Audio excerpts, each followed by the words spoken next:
Assalamualaikum warahmatullahi wabarakatuh.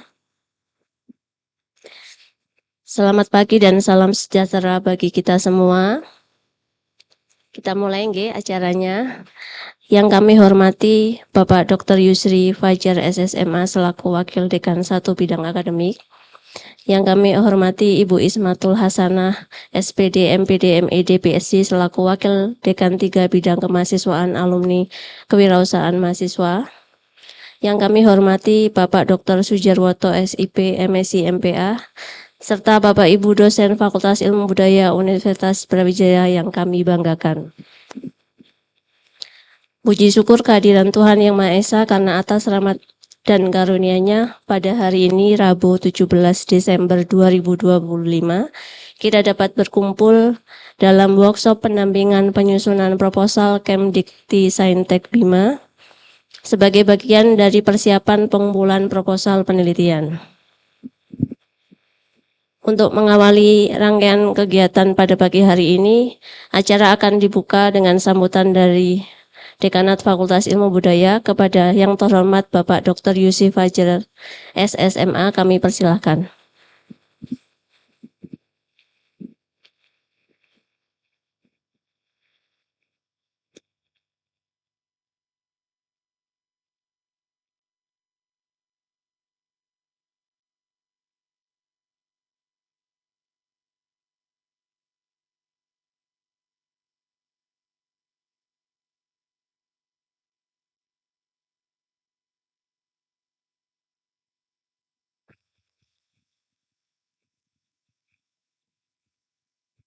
Assalamualaikum warahmatullahi wabarakatuh. Selamat pagi dan salam sejahtera Ibu Bapak sekalian. Yang saya hormati Ibu Wakil Dekan Bidang Akademik, Ibu Wakil Dekan Bidang Kemahasiswaan maksud saya, Ibu Ismatul Hasanah MPD PhD. Yang saya hormati Bapak Ibu Ketua Departemen dan Sekretaris Departemen, Ibu Bapak Ketua Program Studi, dan Bapak Ibu dosen di lingkungan Fakultas Ilmu Budaya. Yang saya hormati pemateri kita pada pagi hari ini, Profesor Sujarwoto.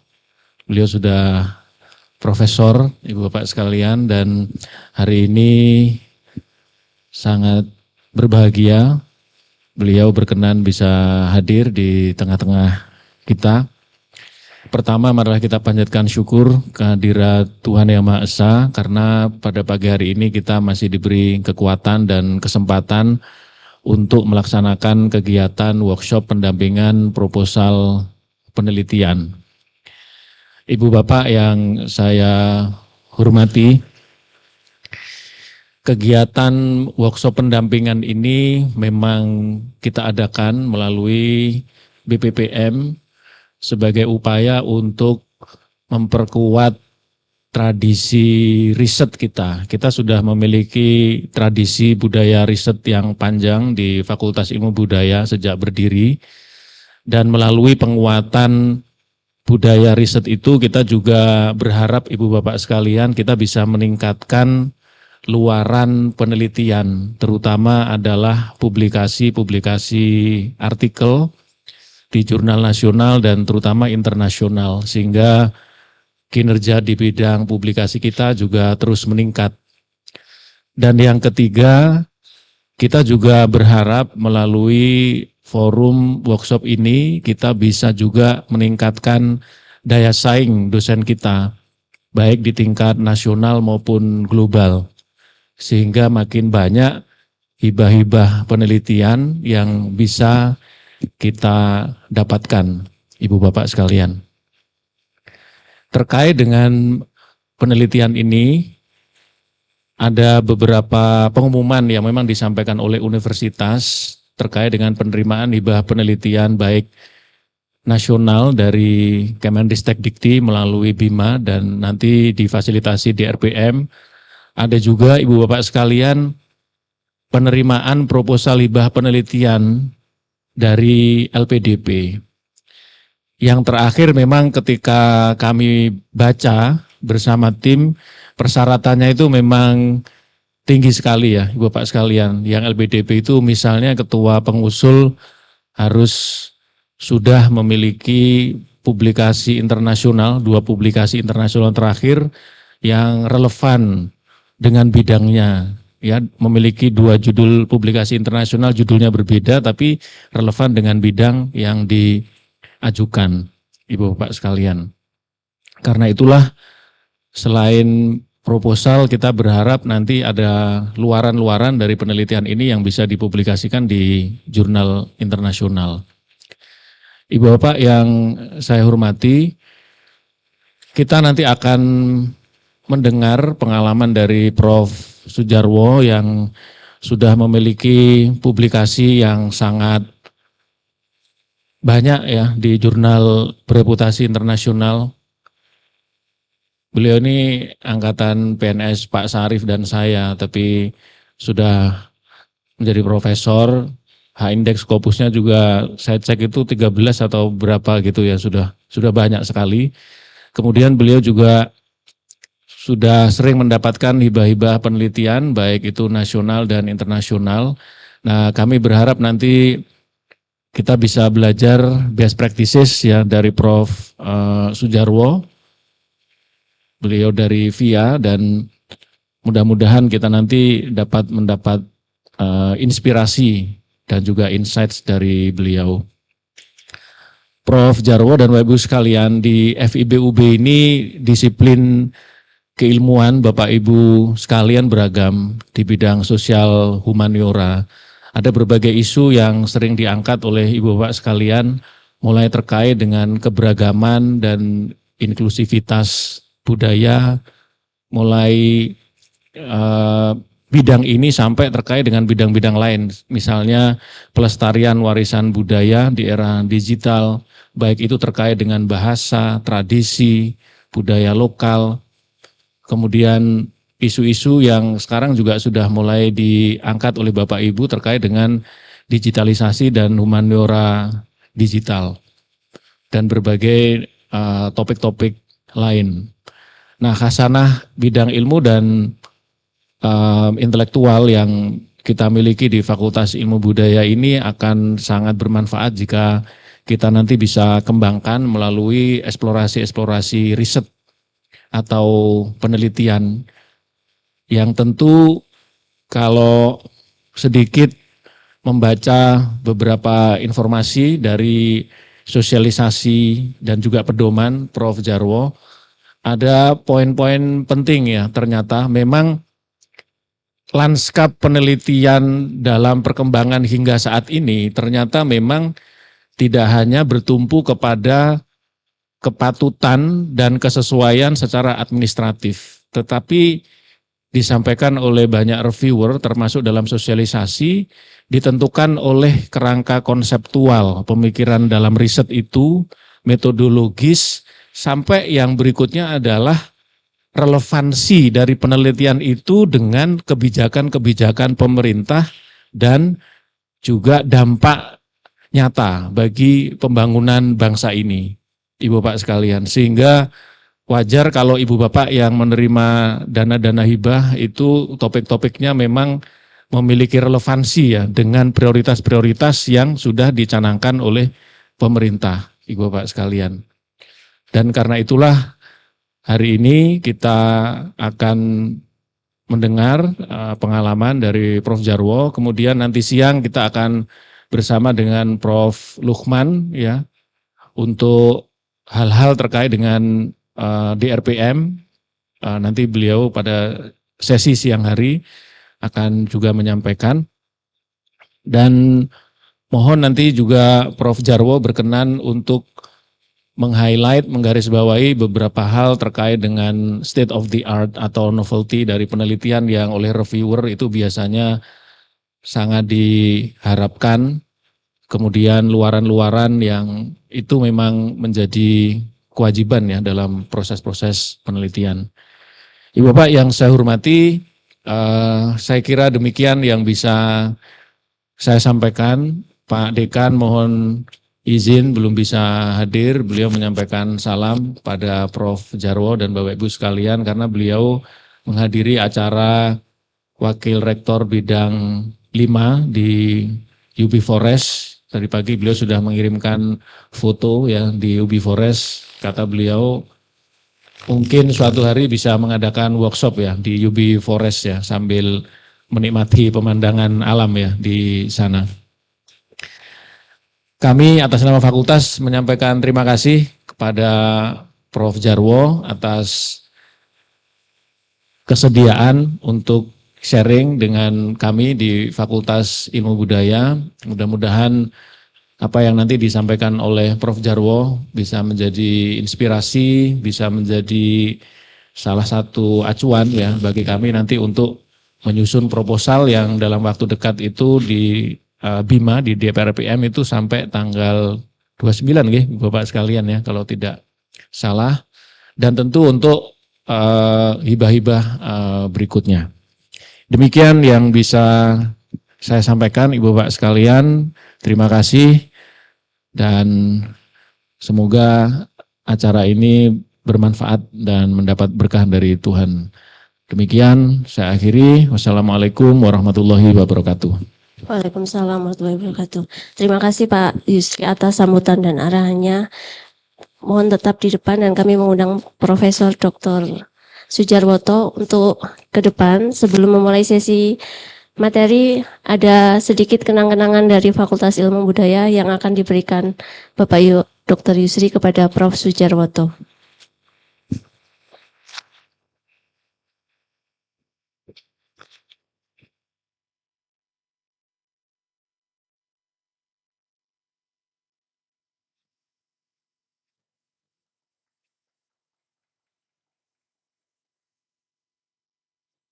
Sekalian, mumpung Bapak sudah ada di depan, kami mengundang Bapak Ibu untuk sesi dokumentasi. Sebelum wajahnya kusut, Pak. Ya.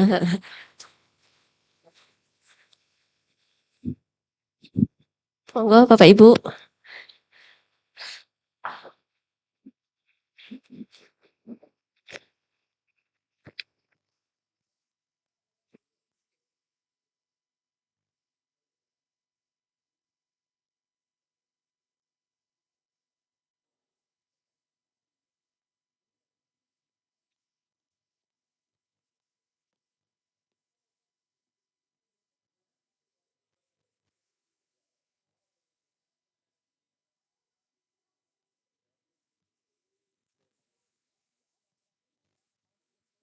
Ya, kena seimbang. Berapa? Sudah. Pose pertama, pose formal.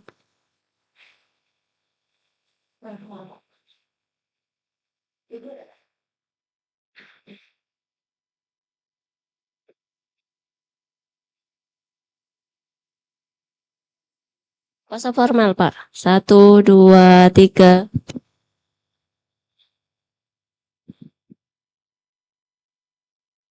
Pose kedua, UB melesat.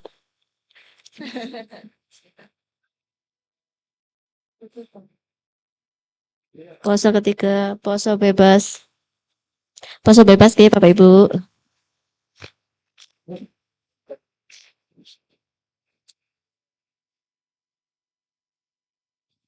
Terima kasih Bapak Ibu.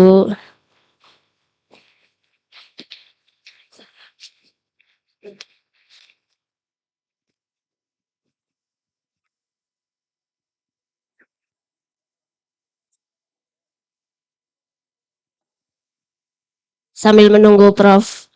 Sujarwoto menyiapkan materinya, saya bacakan sedikit kurikulum vitae tentang Prof. Sujarwoto, di mana beliau adalah guru besar Fakultas Ilmu Administrasi.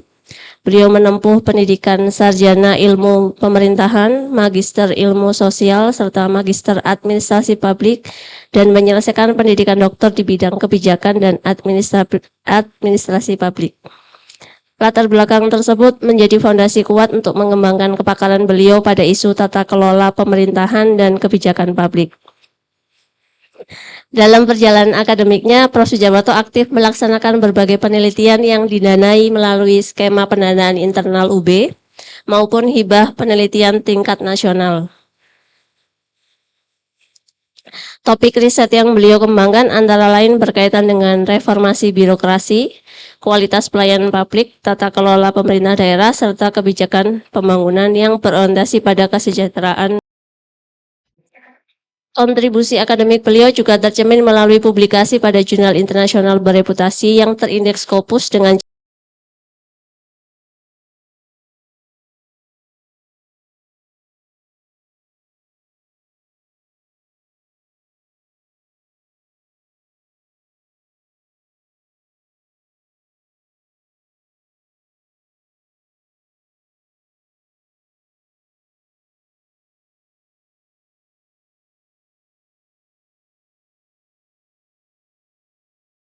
poin yang dikatakan Pak Yusra di logika Bima, isu prioritas kebaruan, metode luar. Nah, jadi seputar sini aja gitu ya. Kalau kita mau menyiapkan proposal di Bima ini. Nah, jadi Bima itu kan dikelola oleh Kemendristek Dikti gitu ya. Kalau sekarang Kemendikti Saintek gitu ya. Nah, jadi kita harus memahami juga kalau Kemendikti Saintek itu kira-kira kebijakan-kebijakan, program-programnya ya itu ke arah mana gitu kan ya, seperti itu. Jadi sebelum membuat proposal mensubmit proposal untuk Bima itu Bapak Ibu semuanya akan bagus gitu ya ketika mengetahui beberapa hal tersebut, misalnya kira-kira Kemendikti Saintek isu yang hangat apa gitu kan ya. Kemudian dilihat di Bima itu kira-kira untuk skema ini itu kira-kira maunya kemana gitu, itu sangat penting gitu ya. Jadi jangan memulai membuat proposal itu benar-benar kosongan gitu kan ya. Nah, karena nanti kan kita kehilangan konteks gitu ya, konteks seperti itu. Nah, jadi sekali lagi Bima itu bukan sekedar portal unggah gitu kan ya, tapi di situ ada sebenarnya ada roadmap riset gitu ya. Roadmap risetnya siapa?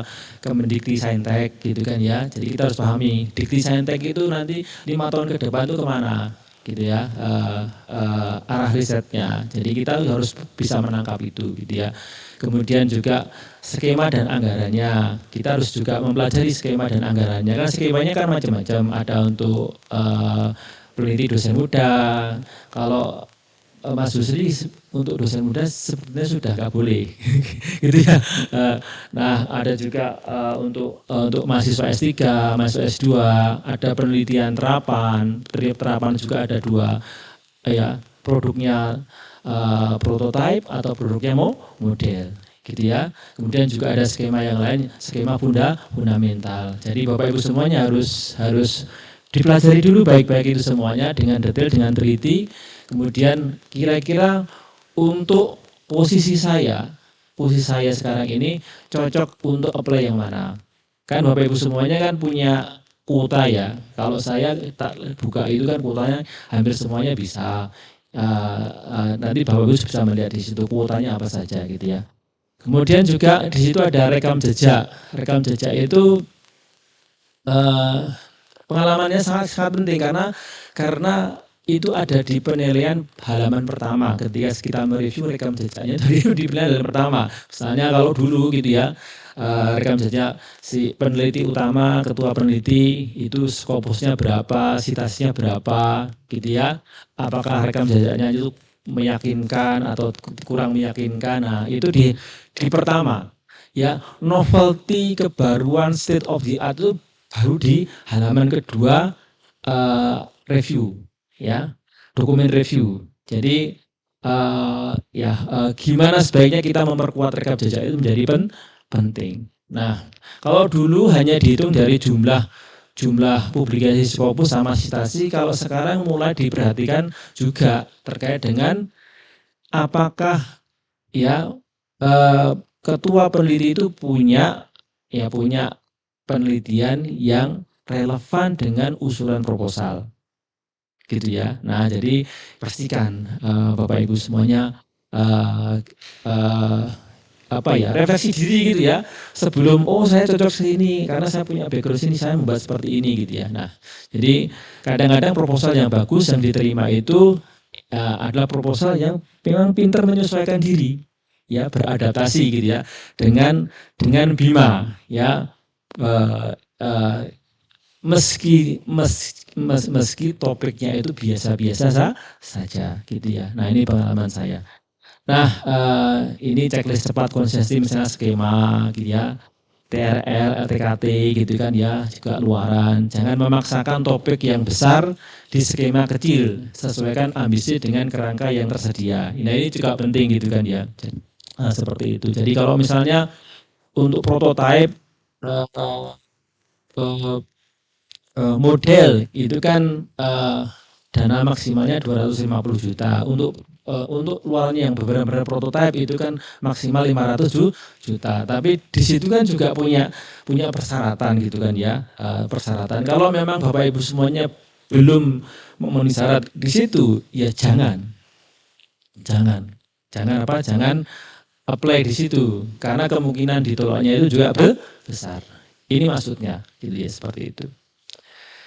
Nah, kemudian konteks dan kebaruan, menyasar relevansi dan kontribusi ilmiah. Nah, jadi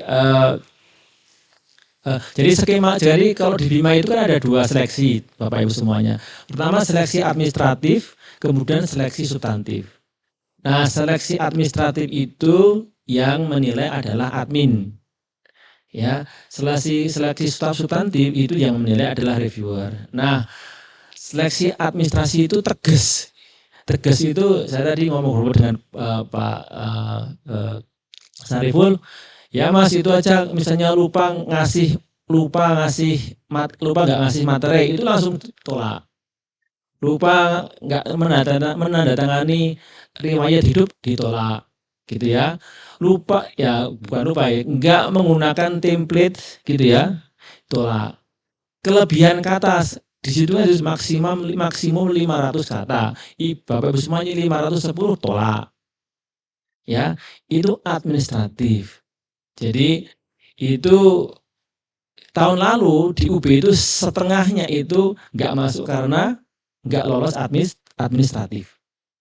Setengahnya nggak lolos administratif. Jadi ada kalau misalnya 100 ya 50 yang nggak lolos. Kan sayang.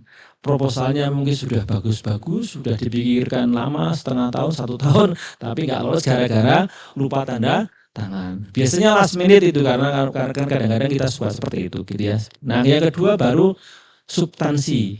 Nah, substansi itu larinya ke sini misalnya narasikan isu prioritas nasional gitu kan ya.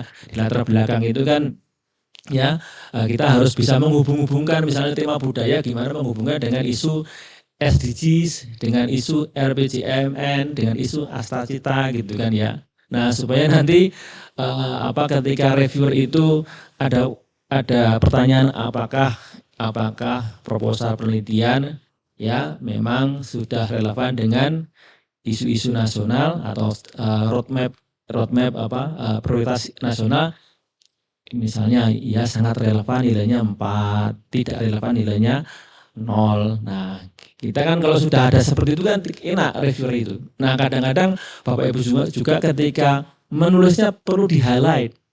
Ya, misalnya dibuat tebel tulisannya gitu kan ya. Karena reviewer itu kadang-kadang dalam 1 minggu itu pengalaman saya pernah diminta untuk mereview 80 proposal. 1 minggu 80 proposal. Jadi bayangkan 80 proposal ya. Saya kan nggak mungkin meneliti satu persatu, baca detail nggak mungkin. Jadi proposal yang bagus itu biasanya mampu meng-highlight itu semuanya. Nanti saya berikan contoh satu proposal yang tahun lalu diterima, gitu ya. Nah, jadi seperti itu. Nah, kemudian formula narasi yang kuat, masalah nasional, celah ilmiah, solusi riset Anda. Jadi kalau di Indonesia itu di Kemendikbud itu paradigmanya atau mindsetnya masih solusi. Jadi riset itu tidak hanya sekadar menggali data, tidak hanya memahami fenomena, tidak menceritakan keadaan di satu tempat, tidak menggali budaya, tapi solusi terhadap satu problem gitu ya. Nah, jadi itu bukan tempelan tapi mestinya alurnya logis gitu ya. Ini masalah nasional, ini celah ilmiahnya. Nah, maka butuh riset untuk memecahkan atau memberikan solusi terhadap masalah tersebut gitu ya. Kebaruan atau novelty ya. Jadi jangan terlalu ambisius tapi tajam. Ya, nah ini contoh ya hal-hal yang umum ketika saya mereview gitu ya. Ada kata belum pernah diteliti di Indonesia, itu kan bombastis, terlalu percaya diri. Nanti kalau dicek, memangnya benar itu cek. Sekarang kan ada AI kan gampang ngeceknya ya. Apakah topik penelitian kalau ada ya langsung 0 skornya gitu ya. Nah, menggabungkan banyak teori sekaligus gitu kan ya. Kalau menggabungkan banyak teori sekaligus kemudian kita harus menarasikan state of the art itu cuma 500 kata, itu kan kita kesulitan. Artinya apa? Membuat reviewer menjadi bingung ini itu maksudnya apa. Ya. Nah, jadi yang penting itu bukan banyaknya teori tapi ketajaman bagaimana kita menggunakan teori sebagai pisau analisis. Nah, ini beberapa yang disukai reviewer Bapak Ibu semuanya. Konteksnya baru, metode diperbaiki, integrasi lintas disiplin yang logis gitu ya. Jadi intinya itu penelitian itu tuh sama sekali bukan penelitian baru. Tapi Bapak Ibu semuanya sudah punya pondasi ya. Kemudian ini kalimat sakti novelty ini ya. Ya, penelitian ini tidak mengulang studi sebelumnya tetapi memperbaiki X dengan pendekatan Y pada konteks Z. Nah, itu itu yang disukai. Narasi yang disukai reviewer itu penelitian ini tidak mengulang studi sebelumnya tapi memperbaiki X dengan pendekatan Y pada konteks Z. Nah, itu Bapak Ibu semuanya kan dari bahasa dari sastra kan bisa menggunakan banyak kata yang lebih elegan untuk membahasakan itu.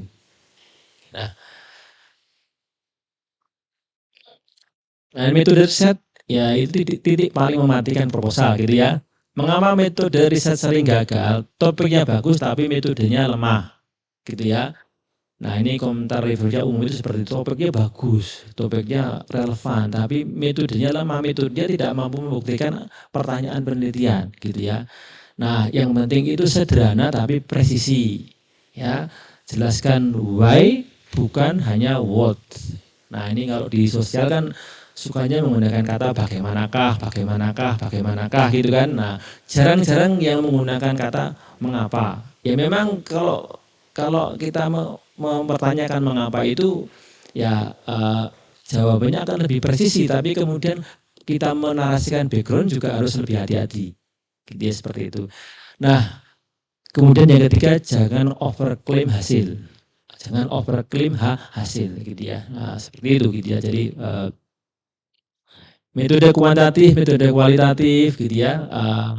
Kalau kuantitatif itu jelaskan ukuran sampel, justifikasi statistik, hindari metode yang terlalu kompleks atau semua variabel dimasukkan gitu ya. Kalau kuantitatif itu biasanya diminta kita menarasikan alurnya bagaimana.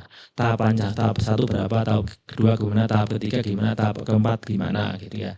Kalau proposalnya gede misalnya yang seperti prototipe tadi kan biasanya kita ada dibagi menjadi work package 1, work package 2, work package 3 dan seterusnya. Tiap work package ada metode tersendiri-sendiri ya. Metode kualitatif ya jelaskan strategi validitasnya, tunjukkan kedalaman analisis bukan hanya deskripsi. Nah, ini yang jarang-jarang. Biasanya kualitatif case study selesai. Ya. Kualitatif etnografi selesai. Kualitatif grounded teori selesai ya, tanpa kemudian dijelaskan bagaimana menganalisisnya ya, open coding, axial coding, selective coding gitu ya. Bagaimana kemudian trustworthiness-nya gitu ya, confirmability, dependability ya, transferability gitu ya, dan sebagainya. Itu harus dijelaskan secara sistematis dan akurat karena kita bicara metode. Nah, ini sinkronkan metode dengan luaran gitu ya. Setiap tahap penelitian harus menghasilkan luaran yang terukur dan realistis. Nah, ini gunanya kan di proposal itu juga ada timetable-nya gitu ya, jadwal penelitian. Nah, itu harus sinkron gitu ya. Kan enggak bisa kemudian jurnal artikel policy brief dulu baru jurnal artikel kan jarang. Mestinya kan enggak jurnal artikel dulu karena jurnal artikel itu yang sudah direview Ya dianalisis baru kemudian policy brief, kemudian policy brief baru prototype baru report. Itu ya mestinya begitu. Nggak bisa dibolak-balik ini kok aneh ini kan ya seperti itu. Jadi setiap tahapan penelitian harus menghasilkan luaran yang terukur dan realistis. Luaran dan anggaran, realistis, bernilai dan terukur. Nah, kalau Bima mindsetnya kita itu kadang-kadang saya punya mindset begini, entah itu salah entah benar, tapi ini kira-kira itu salah satu yang resep yang saya pakai, kenapa kemudian tiap tahun dapat gitu ya. Mindset saya, motivasinya saya itu tidak nyari duit dari riset. Jadi semua kegiatan, semua uang itu kita habiskan untuk kegiatan riset. Dan itu kelihatan ya. Kalau kita, karena saya reviewer gitu ya, saya juga bisa melihat, oh ini itu sebenarnya dihabiskan untuk kegiatan riset, tapi sepertinya dihabiskan untuk kegiatan riset, tapi enggak. Ya, tapi enggak, ini uangnya ini masuk kantong peneliti gitu. Jadi, nah itu bisa, ya, itu jangan seperti itu gitu ya. Jadi apa? Disesuaikan itu gitu ya. Bapak Ibu semuanya lihat kembali SBK, standar biaya keluaran penelitian terbaru, disesuaikan dengan itu. Jangan sampai melebihi itu. Kalau melebihi itu nanti akan mengurangi poin di anggaran. Karena anggaran itu nanti poinnya ada poinnya, misalnya anggaran tidak efisien gitu ya. Efisien nilainya 4, tidak efisien nilainya 0. Kalau kita melihat sedikit saja tidak efisien, langsung 0. Gitu ya, seperti itu. Jadi itu trik untuk menyusun budget. Jadi biasanya kalau saya minta kolega yang sudah terbiasa, terlatih untuk membuat anggaran itu, tolong untuk kegiatan ini, ya seperti ini, tolong buatkan anggarannya seperti ini. Lihat SBK terbaru. Gitu ya, SBK atau SPM, SBK terbaru ya, gitu, seperti itu. Nah, luaran favorit review itu gini ya, artikel jurnal bereputasi. Jangan lupa kalau misalnya kita janji artikel jurnal internasional bereputasi, tuliskan nama jurnalnya ya, kemudian tuliskan SJR-nya berapa, ya kuartilnya berapa, nama jurnalnya. Jangan sampai itu masuk jurnal-jurnal yang predator. Gitu ya. Nah, itu artikel jurnal. Nah, kemudian policy brief. Kalau policy brief itu ya jelas policy briefnya ke siapa, ya penggunanya siapa, gunanya gimana kita mengukur kegunaan policy brief. Kemudian kalau prototype atau modul atau model gitu ya, prototype. Nah, kalau prototype kan biasanya kan orang teknik ya. Kalau prototype biasanya kan ada tahapannya, misalnya uji industri segala macam. Nah, kalau sampai situ itu nilai plus gitu ya. Nah, kalau model, ya model luarnya model seperti apa, bagaimana, apakah kemudian kita sampai tahap pengujian model. Mestinya kalau ada tahap pengujian model itu tambah lebih bagus. Ya saya kemarin ada satu proposal yang bagus gitu ya.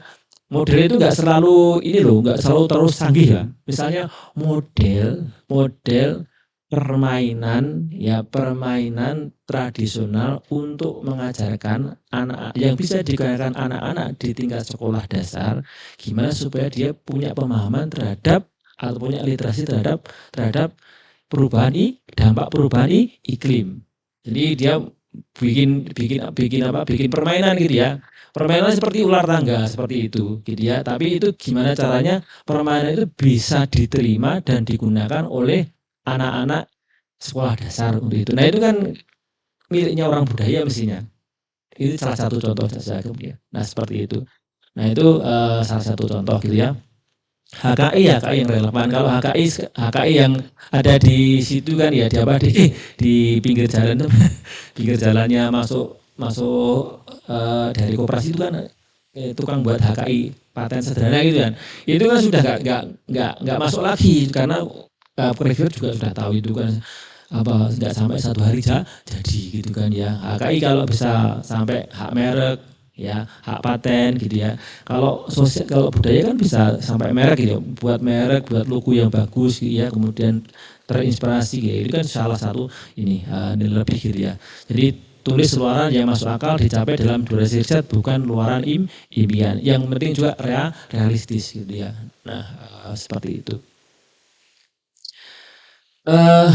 Reviewer alergi pada ya anggarannya. Reviewer alergi pada honor terlalu besar, perjalanan berlebihan, item tidak nyambung metode. Itu kita sudah tahu itu honor terlalu besar, honor ini kan nggak sesuai SBK, perjalanan berlebihan ini kok semuanya dipakai lo jalan-jalan, ini mau penelitian lo mau jalan-jalan gitu kan. Item tidak nyambung dengan metode, itemnya A kok metodenya B gitu kan ya. Contoh ekstrimnya ya. Wong metodenya nggak pakai wawancara kok pakai biaya perjalanan untuk wawancara, itu kan nggak nyambung gitu kan ya. Nah, anggaran ideal langsung mendukung metode gitu ya, proporsional dan efisien, strategis, FGD, enumerator, lokal, data primer. Nah ini Bapak Ibu semuanya tinggal lihat SBBK-nya yang terbaru. Jangan terlihat seperti mencari dana, tapi mencari solusi. Jadi anggaran itu ya sebisa mungkin memang ditujukan untuk mencari solusi. Jangan kita ada niat mencari dana. Itu kalau Bima gitu ya, seperti itu. Nah, tim dan bahasa proposal. Nah, ini kekuatan kolaborasi dan komunikasi gitu ya. Nah, ini mainkan kartu tim dengan cerdas. Ya sekarang itu kan eranya penelitian kolaboratif ya Bapak Ibu semuanya ya, tidak monodisiplin tapi multidisiplin gitu ya. Tidak apa-apa misalnya Pak Sarul ya mau melibatkan saya gitu kayak nggak apa-apa ya Mas minta tolong ini ya, karena memperkuat di sisi misalnya manajemen pelayanan publik ini kan, kalau kami buat ini kan ujung-ujungnya nanti untuk pelayanan anak-anak SD gimana mendesainnya ya nggak apa-apa ya. Nah kalau salah satu kelemahan ini kan juga karena terlalu monodisiplin gitu ya. Nah jadi ada satu di borang penilaian itu apakah kemudian anggota-anggota ini saling mendukung untuk mencapai keluaran yang dijanjikan. Nah, di situ juga ada penilaiannya. Kalau memang rekam jejaknya gitu ya dan tidak saling mendukung, nanti nilainya 0. Kalau saling mendukung kuat 4 gitu, seperti itu. Jadi perlu diperhatikan itu. Misalnya co-researchernya apa, kalau misalnya kita prototipe kan harus ada mitra industri gitu ya, atau mitra pemerintah. Kalau di budaya kan mitranya sebenarnya banyak, sekolah-sekolah gitu kan ya, kemudian museum-museum gitu kan ya, terus industri seni gitu kan, industri seni gitu kan. Nah itu kan juga bisa mitra. Industri itu tidak harus misalnya industri pupuk, industri ini, industri seni juga termasuk gitu ya. Expert ya kok ya yang terakhir ini community license ya. Jadi kalau Bapak Ibu semuanya ini bergerak dalam ilmu sosial, melibatkan komunitas ya, mereka yang tinggal di desa-desa itu kan sebenarnya ahli dalam apa? Ahli tentang masyarakatnya, karena dia tinggal di situ. Gitu kan? Nah, reviewer juga mulai suka itu. Gimana kemudian ya di proposal kita melibatkan orang-orang yang kita pandang ahli ya, expert ya tentang konteks yang kita teliti. Ya, seperti itu. Jadi itu tujuannya apa? Untuk memastikan memang penelitian kita itu nanti benar-benar sesuai dengan kebutuhan orang setempat. Nah, itu sangat penting. Kan banyak kan dulu penelitian itu cuma ujungnya di rak buku, ujung-ujungnya jurnal, ujung-ujungnya paper. Kan enggak, paper, jurnal, laporan itu kan antara saja. Ya, supaya nanti ya ujungnya apa? Supaya nanti dimanfaatkan oleh masyarakat yang membutuhkan. Tapi bagaimana mau dimanfaatkan kalau sejak awal memang tidak memperhatikan ya kebutuhan masyarakat setempat. Nah, gimana supaya riset kita itu dibutuhkan salah satu upayanya adalah melibatkan masyarakat setempat sejak awal. Nah, ini kalau kita mau riset, kalau kita mau untuk hibah internasional sangat diperhatikan. Di situ ada namanya istilahnya community engagement and involvement. Jadi sebelum saya menulis proposal untuk hibah internasional itu saya harus melakukan namanya community engagement and involvement, ya, yang tujuannya apa? Memastikan bahwa kebutuhan riset itu bukan kebutuhan dari peneliti, gitu ya. Kan selama ini kan gitu toh, senang-senangi peneliti, senang-senangi apa yang muncul dari pikiran peneliti, bukan dari masyarakat. Ya, nah masyarakat itu siapa? Ya seluruh pemangku kepentingan yang ada di situ. Ya dari mulai kelompok yang paling rentan, ya siapa kelompok yang rentan tergantung topik penelitian kita, gitu kan ya. Kemudian juga pemerintah, ya ada juga lokal civil society organization dan sebagainya. Nah itu penting. Nah, jika CV ketua belum kuat, perkuat dengan anggota berkualitas dan mitra strategis. Jadi itu caranya. Jika memang CV kita belum kuat, ya kita perkuat dengan anggota yang berkualitas, gitu ya, dan mitra strategis pemda, industri, komunitas, itu seperti itu. Bahasa proposal akademik tapi membumi, ya jangan terlalu normatif, gitu ya, jangan terlalu teknis tanpa konteks. Ya usahakan kalimatnya pendek-pendek, fokus, ya, paragraf dengan transisi yang halus, ya, jargon dijelaskan, gitu ya.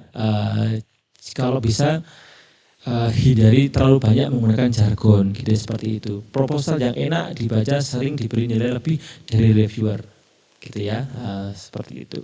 Dan Bapak Ibu semuanya, reviewer Bapak semuanya itu sebagian besar positivis, gitu ya.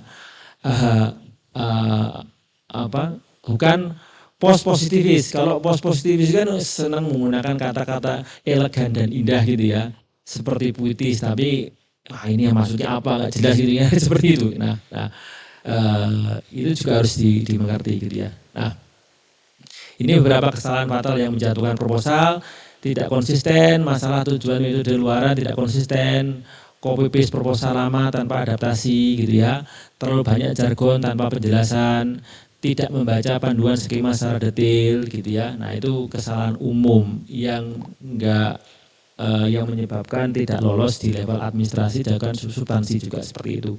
Dan jadi kalau kita atau kami itu menemukan hal kecil saja terhadap 4 hal ini, langsung nilainya pasti rendah. Nah jadi, nah itulah makanya di beberapa departemen atau fakultas yang banyak berhasil, gitu ya, yang saya lihat ya, banyak berhasil di BIMA itu, sebelum proposalnya itu disubmit, ada tim kecil khusus yang mereview. Jadi sudah disiapkan sebelumnya. Nah, artinya Bapak Ibu semuanya ada supporting sistemnya. Jadi misalnya teknologi pertanian kan sering banyak dapat kan ya.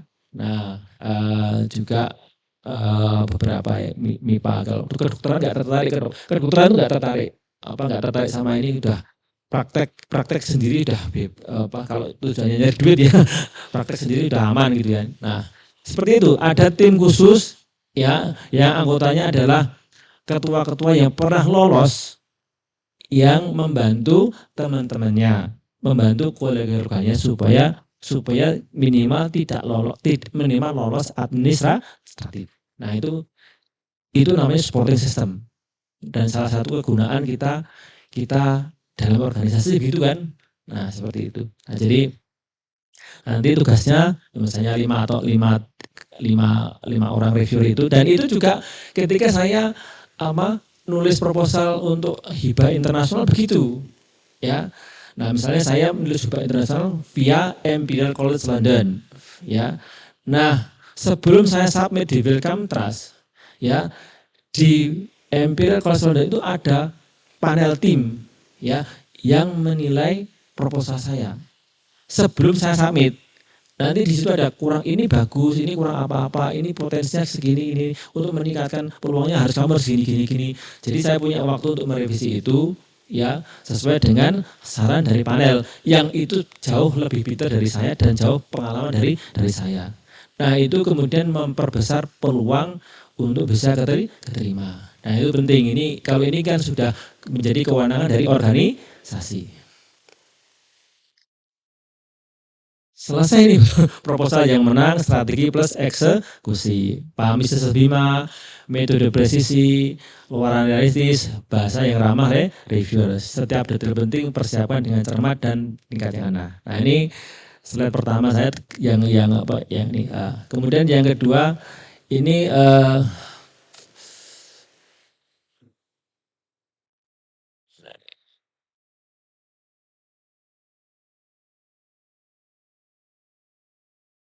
yang ini. Nah ini proposal yang tahun lalu keterima, tapi saya anggota gitu ya. Jadi template-nya kayak seperti ini, Bapak Ibu kan sudah paham ya. Template-nya kan tinggal unduh aja kan. Tinggal unduh kita tinggal ngisi-ngisi. Ya, jadi judulnya seperti ini nanti saya kasih ke apa lewat via WhatsApp-nya Mas Yusri gitu ya, semuanya ini. Safe Mother ini judulnya seperti Safe Mother, inovasi pencegahan depresi dan bunuh diri melalui intervensi LIPI terkait berbasis budaya untuk ibu dan ayah di Indonesia. Berbasis budaya, ingat lagi ini teman-teman dari budaya kan ya. Berbasis budaya dan ya untuk ibu dan ayah di Indonesia. Nah ini judulnya ini Safe Mother gitu ya. Kemudian ringkasannya 300 kata. Jangan lebih 300 kata. Kalau disuruh 300 kata ya 300 kata. Jangan 301. Ya. Gitu ya Bapak semuanya ya. Ya. Nah, kalau bisa kurang jangan nambah. Kalau nambah ya langsung administrasi out. Gitu ya. Nah, urgensi gitu ya. Nah, maksudnya dikasih highlight itu kan ada 300 kata bersih urgensi, tujuan, metode, luaran. Urgensi kan dicetak tebel. Tujuan dicetak tebel, metode cetak tebel, luaran cetak tebel. Ini tujuannya apa? Ini kan secara ide salah kan? Tapi kenapa nekat begitu? Tujuannya membantu reviewer. Membantu reviewer. Oh, sudah ada minimal reviewer kalau mikir, oh 4 komponen sudah ada. Ya, tidak ada yang hilang. Seperti itu. Nah, kata kunci pendahuluan 1.500 kata, memuat latar belakang, rumusan permasalahan, pendekatan pemecahan masalah, state of the art, kebaruan, peta jalan. Ya, citasi susun berdasarkan sistem nomor. Nah, ini kan judul latar belakang, gitu ya Bapak semuanya ya. Kemudian rumusan masalah, gitu ya. Kemudian pendekatan pemecahan masalah, gitu ya. Kemudian di sini ada state of the art kebaruan. Nah, penelitian ini bertujuan untuk mengembangkan dan mengisi efektivitas Safe Mother, sebuah model intervensi integratif berbasis budaya yang ditujukan untuk pencegahan depresi dan risiko bunuh diri pasca persalinan. Model ini menempatkan ibu dan ayah sebagai agen perubahan melalui pelibatan dalam modul edukasi, terapi keluarga, dan penguatan jaringan dukungan sosial berbasis komunitas. Kebaruan dari penelitian ini terletak pada pendekatan person-centered, integratif, dan sensitif budaya yang belum banyak diterapkan dalam intervensi kesehatan mental prenatal di Indonesia. Dengan demikian, studi ini akan memberikan kontribusi ilmiah dalam mengisi kesenjangan pengetahuan serta menyediakan dasar empiris bagi kebijakan kesehatan ibu dan keluarga yang lebih inklusif dan efektif. Ruang lingkup penelitian mencakup tahap eksplorasi karakteristik budaya dan psikososial, pengembangan modul intervensi, serta uji efektivitas intervensi melalui pendekatan kuasi eksperimental dan analisis longitudinal. Kira-kira begitu. Nah, ini narasinya gitu ya, peta roadmap kayak gini gitu ya, roadmap seperti dan seterusnya. Metode, nah ini sebenarnya di atas kan sudah ada penjelasan nih. Isian metode atau cara untuk mencapai tujuan yang telah ditetapkan tidak lebih dari 1.000 kata. Pada bagian metode wajib dilengkapi dengan diagram alir. ya, penelitian yang menggambarkan apa yang sudah dilaksanakan dan apa yang dikerjakan selama waktu yang diusulkan. Format diagram alur berupa file JPG atau PNG. Metode penelitian harus memuat sekurang-kurangnya prosedur penelitian, hasil yang diharapkan, indikator capaian, serta anggota tim mitra yang bertanggung jawab pada setiap tahapan peneliti. Metode ini harus sejalan dengan RAB. Nah, ini ya kita ikuti aja misalnya rancangan penelitian gitu ya. Ini kan ada di blog-blog itu kan ya. Ini secara jadi salah tapi gimana? Ini membantu reviewer gitu ya. Waktu pengambilan data, etika penelitian, tahapan penelitian. Ini roadmap skemanya diagram akhirnya seperti ini. Karena ini kan agak gede yang 500 juta itu kan ya. Maka dibagi menjadi BP1, BP1, BP2, 3 dan 4 gitu ya. Seperti itu. Dan seterusnya. Nanti saya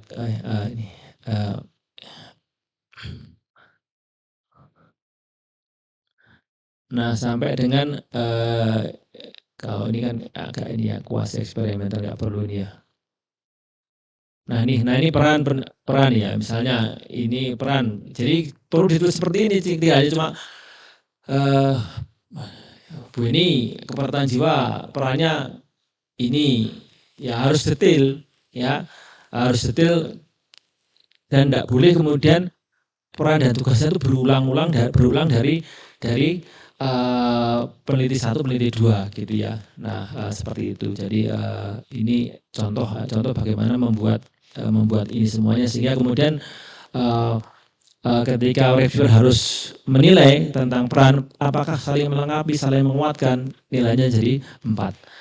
Hasil yang diharapkan, nah ini purwarupa, dokumen visibility, publikasi artikel, HKI, tingkat kesiapan teknologi, TKT 6 gitu ya. Misalnya purwarupa, prototype SIMADER, dokumen visibility, studi analisis kebutuhan SIMADER, publikasi artikel, namanya Skowski 2 misalnya, HKI modul intervensi dan seterusnya. Jadwal penelitian ini ya dibuat yang lebih rinci gitu ya, karena ini kan tidak ada kata-katanya berjumlah berapa gitu kan ya. Nah, jadwal penelitian itu penting karena apa? Untuk melihat apakah pengusul ini cukup realistis atau tidak. Terakhir daftar pustaka ya. Nah daftar pustaka itu di form reviewer itu ada penilaian apakah menggunakan pustaka-pustaka relevan dan terbaru. Nah ini nanti ada kayak seperti di SIPP itu loh, kurang lebih seperti itu. Nah ini Pak pastikan. Nah dan juga kenapa ada Windarwati gitu kan ya. Kenapa kira-kira itu kan salah kan kalau secara EJD. Tapi kenapa itu? Nah karena di form penilaian itu ada misalnya ya di proposal itu ya berapa karya pengusul yang digunakan untuk membuat proposal. Nah, misalnya kurang dari misalnya tidak ada 1 sampai dengan 4 sampai dengan 9, lebih dari 9. Nah, itu ada nilainya sendiri lebih ya. Maksimal itu yang lebih dari 9 nanti nilainya 4. Nah, ini supaya apa? Kan review itu kalau misalnya ini enggak di bold kan berapa ini nyari sendiri kan ya. Kemungkinan malas atau kadang-kadang ya enggak teliti gitu ya. Nah kalau seperti ini kan tinggal gitu, 1, 2, 3, 4 gitu ya, 5, 6, 7, 8, 9 ya langsung 10, 11 ya langsung nilainya maksimal. Nah ini contoh proposal yang didanai, kira-kira mudah-mudahan ini. Nah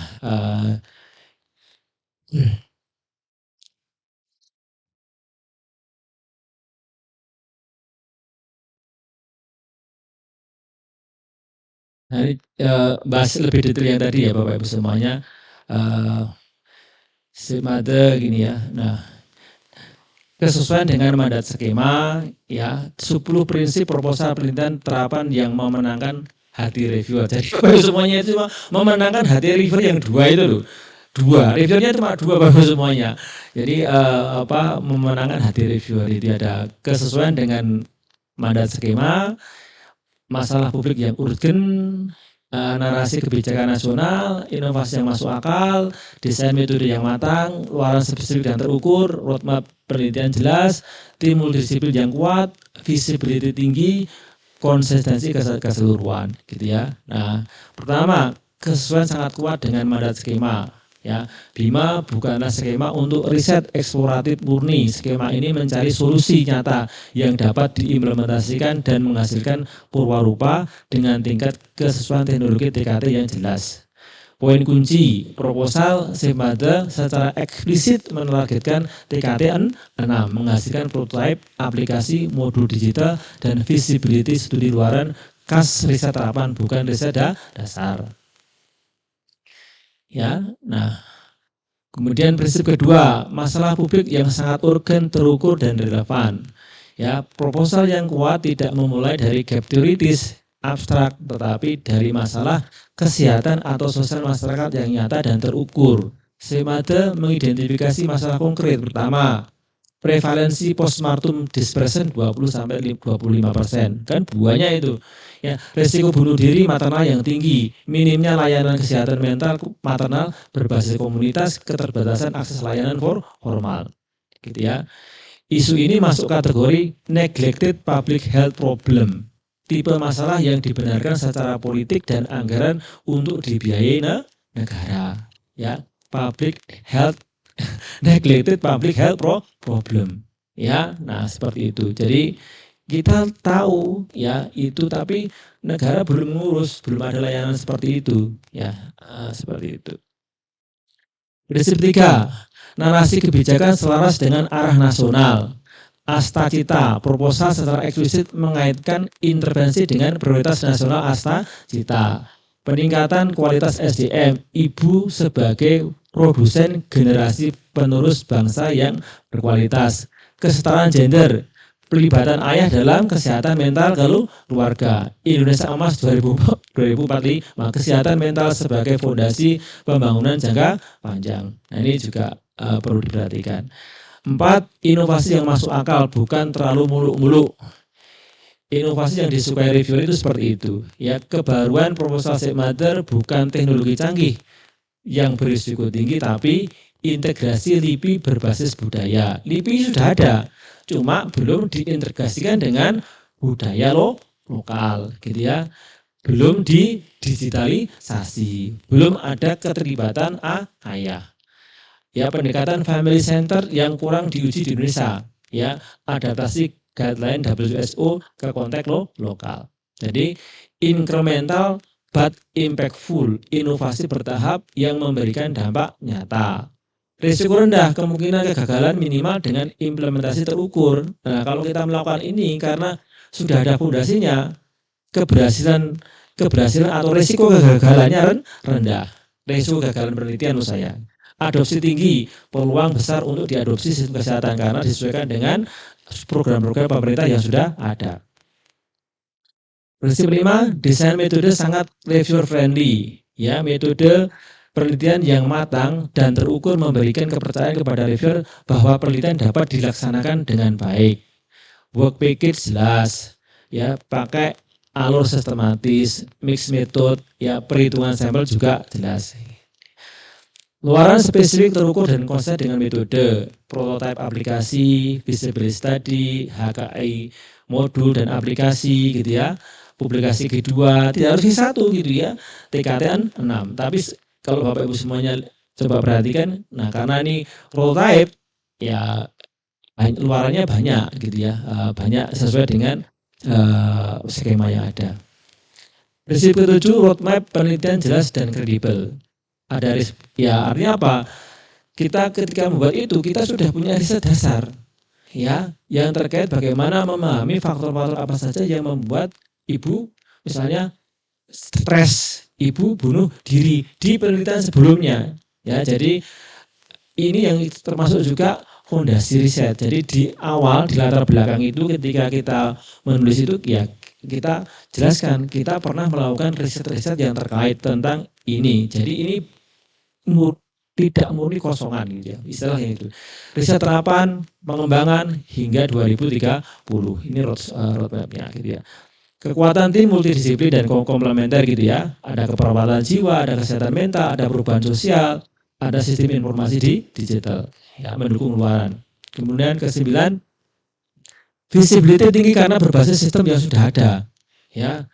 Basis yang solid dikembangkan dari website yang sudah ada, gitu ya. Setting nyata dilakukan di wilayah Dinkes, bukan hanya simulasi laboratorium, gitu ya. Integrasi sistem diarahkan ke integrasi dengan puskesmas yang sudah ada. Ini contohnya, gitu ya. Prinsip ke-10, konsistensi keseluruhan semuanya saling mendukung, gitu ya. Ini penting juga. Nah, kesalahan umum yang harus dihindari Bapak Ibu semuanya, jangan lakukan ini terlalu teoritis, gitu ya. Inovasi muluk-muluk, ya, metode kabur, luaran generik, ya, tim homogen misalnya dari FIB semuanya, gitu ya. Lakukan ini, masalahnya nyata, inovasi realistis, metode matang, luarannya konkret, tim multidisiplin, ya. Checklist proposal, terapan yang kompetitif itu seperti itu. Karena jadi kalau setelah proposal kita jadi, kita perlu melakukan melihat checklist seperti ini. Apakah proposal sesuai dengan skema? Apakah masalah memang urgens? Apakah memang relevan dengan kebijakan? Apakah inovasi masuk akal? Apakah metodenya jelas? Apakah luarannya spesifik? Apakah roadmap-nya jelas? Apakah timnya komplementer? Apakah visibility-nya tinggi atau rendah? Apakah konsisten secara keseluruhan? Nah, ini sebenarnya tugas tadi tim panel itu seperti itu, gitu ya. Kalau tidak ada tim panel ya berarti kalau tadi tim kami 3 orang, ya, misalnya Bu Eni minta saya, Pak, minta tolong ini dicekkan semuanya.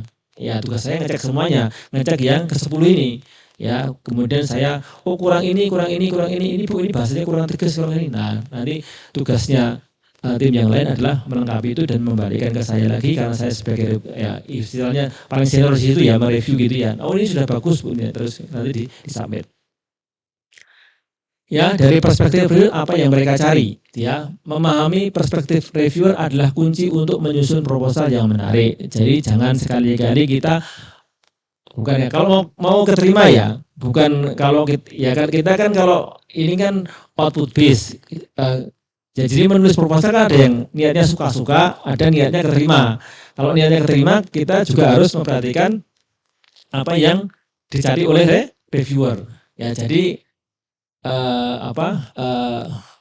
kan ada ya orang, ada beberapa ya, reviewernya nggak paham, reviewernya ini, reviewernya. Kalau reviewernya nggak paham berarti salah pengusul, nggak bisa membuat reviewer paham. Ya jangan dibalik gitu ya. Nah, seperti itu. Nah, karena tujuannya adalah keterima, gitu ya.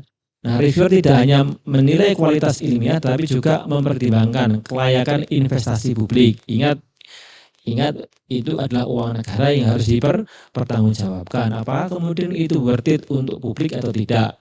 Probabilitas keberhasilan. Nah, kan ada juga risiko kegagalan satu riset. Ya, kalau itu benar-benar baru, kan risiko gagalnya tinggi. Ya, dampak jangka panjang, apakah hasil penelitian akan memberikan manfaat berkelanjutan, gitu ya. Pertanggungjawaban, apakah penelitian ini dapat beri pertanggungjawaban secara politik dan akademik. Nah, dan langkah selanjutnya terapkan 10 prinsip ini, gitu ya. Nah, kira-kira seperti itu. Kesimpulan resep proposal yang layak didanai. Proposal yang layak didanai adalah proposal yang menawarkan solusi terapan yang relevan secara nasional, visible secara teknis, konsisten secara metodologis, dan selaras dengan agenda pembangunan SDM di Indonesia. Saya kira itu yang bisa saya sampaikan Bapak Ibu semuanya. Kalau ada hal-hal yang kurang mohon dimaafkan. Kalau ada pertanyaan monggo kita diskusikan bersama-sama. Saya kembalikan ke siapa nggak tahu.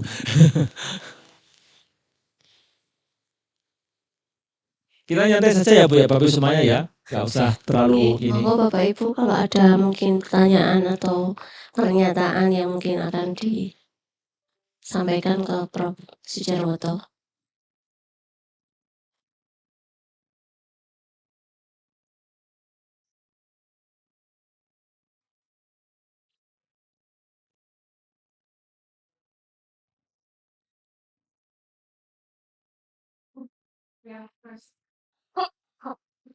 Ya, terima kasih Pak. Selamat pagi. Ada yang mau saya tanyakan terkait tadi contoh yang Safe Mother tadi Pak. Tadi kan judulnya Safe Mother Inovasi Pencegahan Depresi dan Bunuh Diri melalui intervensi LIPI berbasis budaya untuk ayah ibu Indonesia. Tadi saya sempat bertanya-tanya, ini konteks penelitiannya di mana? Karena bicara budaya itu kan sesuatu yang luas gitu. Dan ini konteksnya bisa perdesaan, bisa perkotaan, gitu ya. Sementara tadi saya baca di ringkasannya tidak terlihat ini mau subjek penelitiannya itu pihak siapa, tapi secara umum ibu dan ayah di Indonesia, begitu Pak. Tadi saya baru menemukan bahwa ini dilakukan di Malang tuh di bawah. Jadi di ringkasan tidak kelihatan, terus kemudian baru kelihatan tadi di bawah yang ada kata Malang gitu. Nah agak jauh gitu. Nah di mana tadi ya? Agak jauh di bawah gitu, baru saya menemukan oh di Malang gitu. Nah untuk situasi seperti ini apakah bisa seperti itu Pak? Terus kemudian karena bicara berbasis budaya, bayangan saya apakah tidak perlu spesifik menjelaskan ini konteksnya di mana gitu. Terus kemudian ya itu tadi karena bicara budaya dan ini tadi judulnya itu kan untuk Indonesia begitu ya Pak. Dan harapannya luarannya bisa menjadi model se-Indonesia bagaimana ini bisa mengatasi pencegahan depresi. Sementara sampelnya Malang gitu Pak. Apakah bisa untuk sebuah contoh dari sebuah wilayah Malang untuk kemudian kita nyatakan itu bisa sebagai model untuk di Indonesia gitu. Terima kasih. Jawabannya sederhananya bisa, nyatanya ini sama reviewer diloloskan. Gitu ya Bu ya, satu gitu ya. Itu jawaban sederhana gitu ya. Jawaban sederhana, jawaban nggak ilmiah gitu ya. Jawaban praktis gitu ya. Nah, di penelitian saya yang lain, saya ngomong Indonesia, bahkan LMIC, tapi kemudian saya menggunakan case ya 6 desa di Malang. Saya ngomong LMIC, saya ngomong Indonesia gitu ya. Nyatanya sama NIHR 10 juta pound sterling diloloskan. Nah, jangan-jangan kalau begitu ada yang belum kita pahami gitu ya Bu ya. Nah, jadi dalam narasi yang kita bangun di situ gitu kan ya. Nah, kita melihat case yang ada di Malang itu gitu ya. Itu adalah generic type yang ada di Indonesia. Ya, jadi ini tergantung bagaimana kita menjelaskan ke reviewer. Jadi apa yang terjadi di Malang itu sebenarnya generik atau pada umumnya terjadi di Indonesia. Nah kita kan nggak mungkin toh meneliti di Indonesia dari Sabang sampai Merauke, nggak mungkin Bu ya, nggak mungkin. Nah jadi pandai-pandai kita ya menjelaskan ke reviewer bahwa apa yang terjadi di Malang itu generik ya terjadi di Indonesia.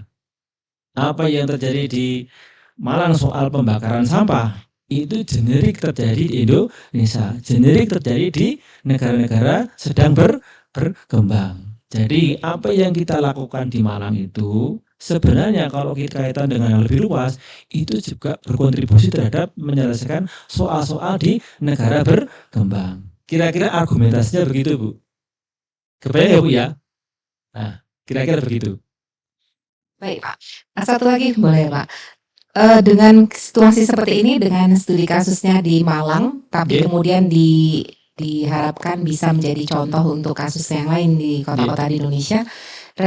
Kira-kira ideal ini dana berapaan ya Pak? Dengan seperti ini gitu. Nah, ini kan ini prototipe ya. Prototipe ini dananya 500 juta.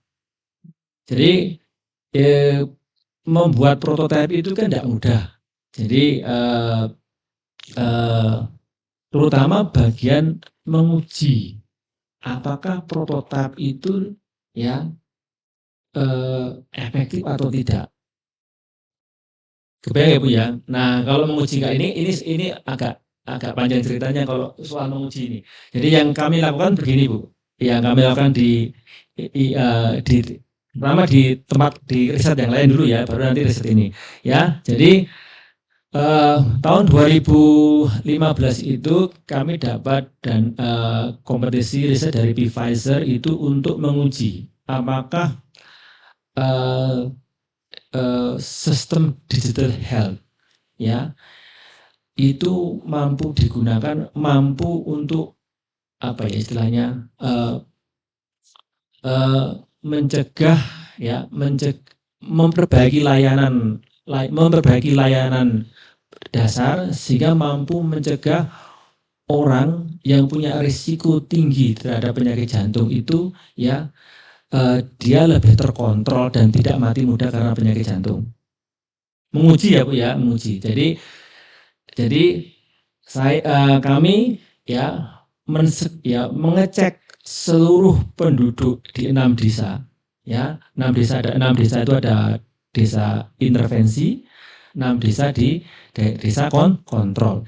Intervensi sama kontrol mestinya kerasnya mirip-mirip gitu ya. Jadi 6 intervensi kita screening seluruh penduduk yang usia 40 tahun ke atas. Seluruhnya ada sekitar 30.000.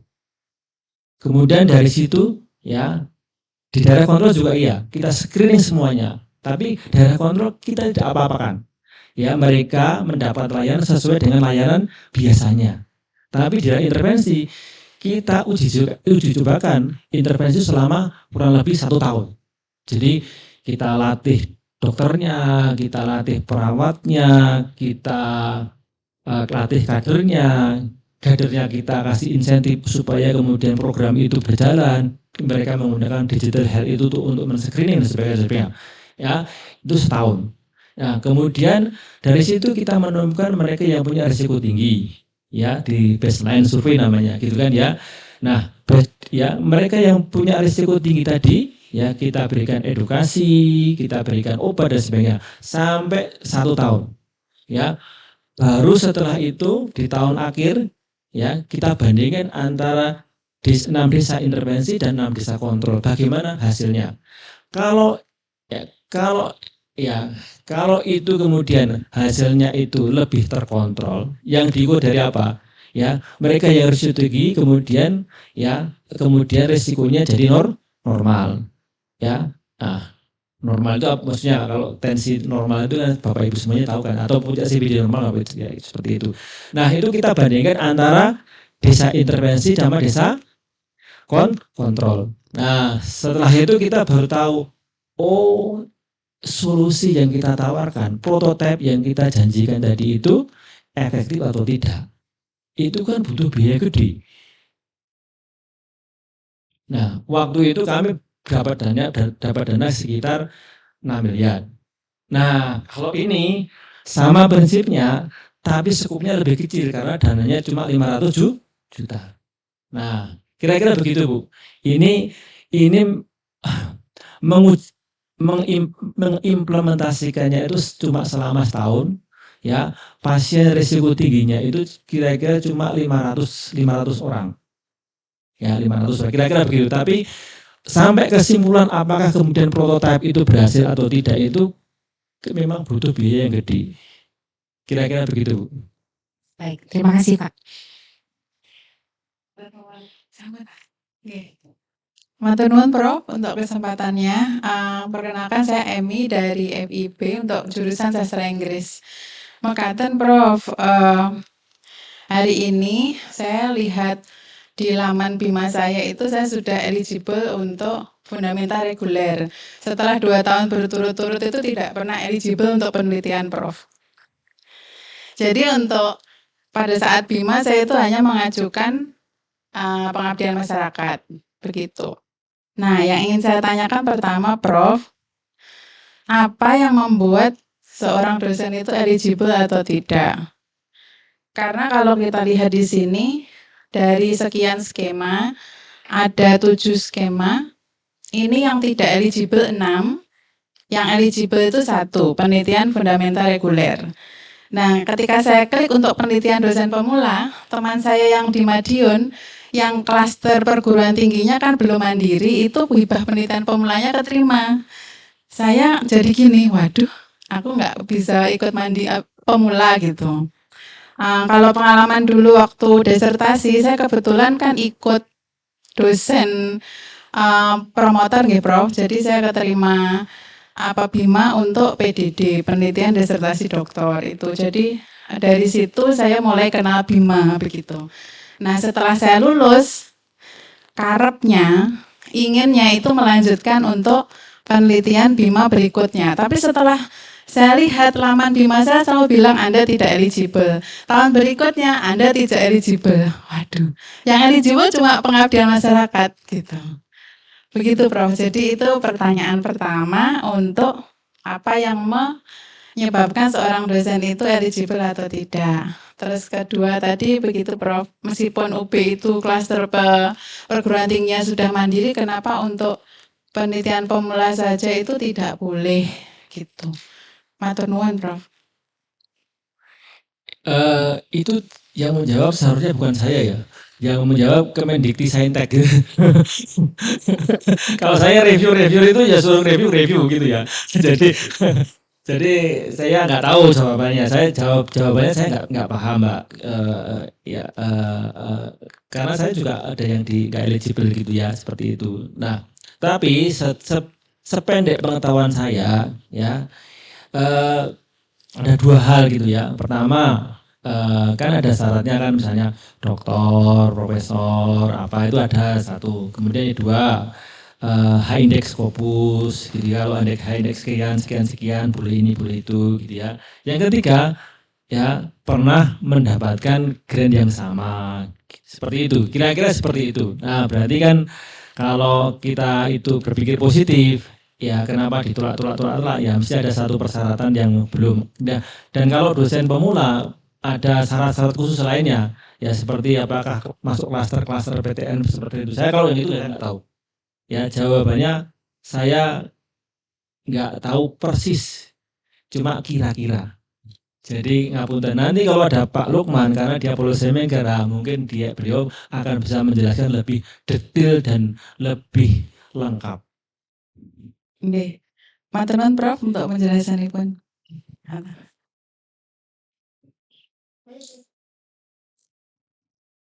Nggih, matur nuwun. Assalamualaikum warahmatullahi wabarakatuh. Terima kasih atas kesempatannya. Saya Sri Ayu Indrawati dari FIB Pendidikan Bahasa Jepang. Dari tahun kemarin ya, saya sudah mencoba untuk BIMA. Terus kemudian kemarin itu juga ditolak. Saya akan berusaha, insya Allah. Nah, yang saya tanyakan untuk sosial humaniora ini kan rata-rata TKT-nya tidak terlalu tinggi, nggih, antara 1 sampai 3 lah. Karena untuk yang lain kan biasanya prototype, terus kemudian membutuhkan lab seperti itu, Prof. Terus seperti itu pripun nggih? Soalnya kan ya seperti kita ini kan ya sosial humaniora seperti itu. Nggih. Sebenarnya tergantung bagaimana kita melihatnya Ibu gitu kan ya. Secara umum kalau saya ngelihat ya teman-teman dari sosial humaniora, entah itu ekonomi, entah itu via, entah itu banyak risetnya kan lebih banyak ke eksploratif, lebih banyak mendeskripsikan.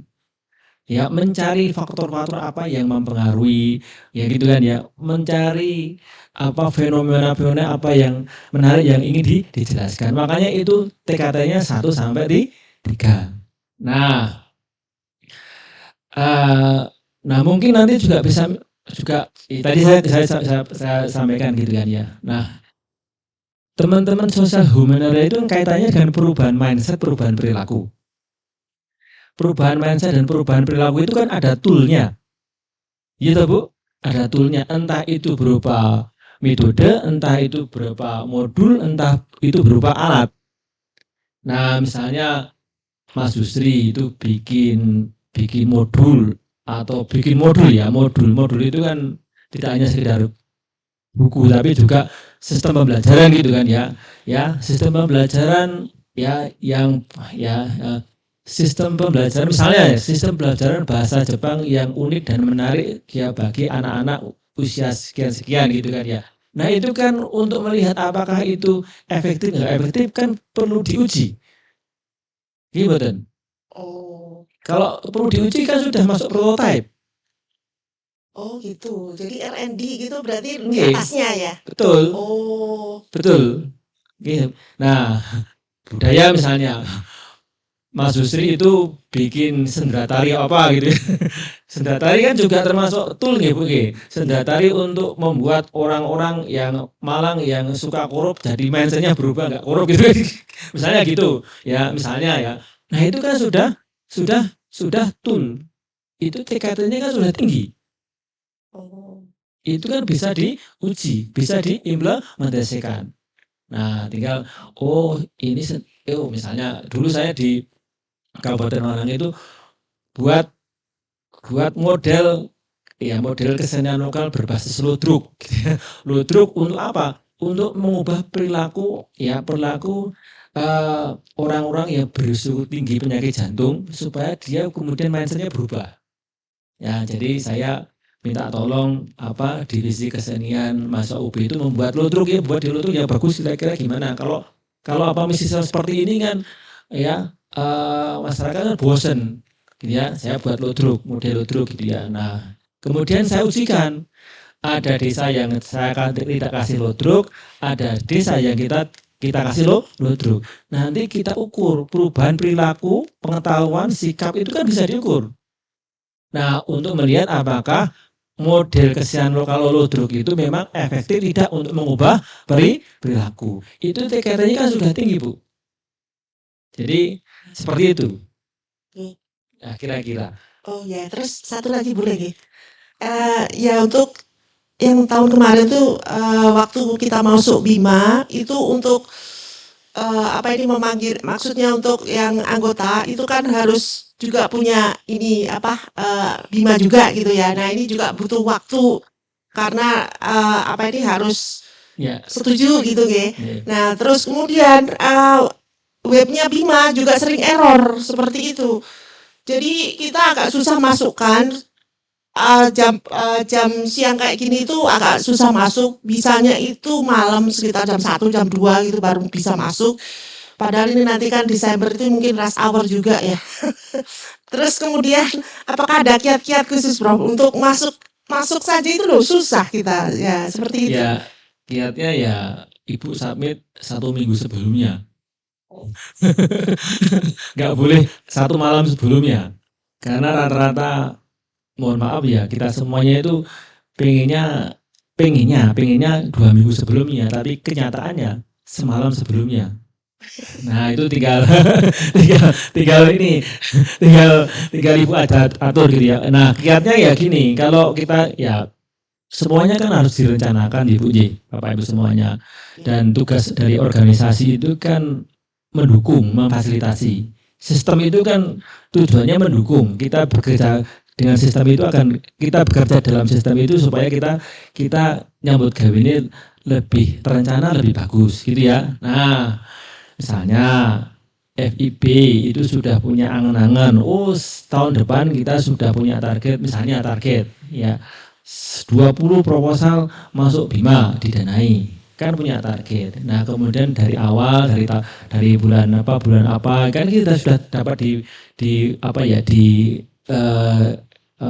kita sudah tahu toh misalnya sekitar bulan Desember itu proposal akan dibuka. Ya nanti mulai bulan Januari sudah direncanakan siapa mau mengerjakan apa, sudah diplot tema-temanya, sudah plot tim-timnya gitu ya, kemudian mau mengerjakan apa. Kalau perlu ada mentornya gitu ya, sehingga nanti ketika bulan dibuka ya langsung tinggal dimasukkan ya. Jadi kita lebih siap. Kuncinya seperti itu. Tapi secara umum itu tidak terjadi. Umumnya gitu ya. Seperti itu Bu. Jadi ya gimana ya? Ya kita memang sudah senang hidup stres ketika di menit-menit terakhir gitu ya. Itu baru muncul di menit-menit terakhir. Nah itulah. Sama dengan mahasiswa. Ngoten Bu, saya kira itu. Matur nuwun.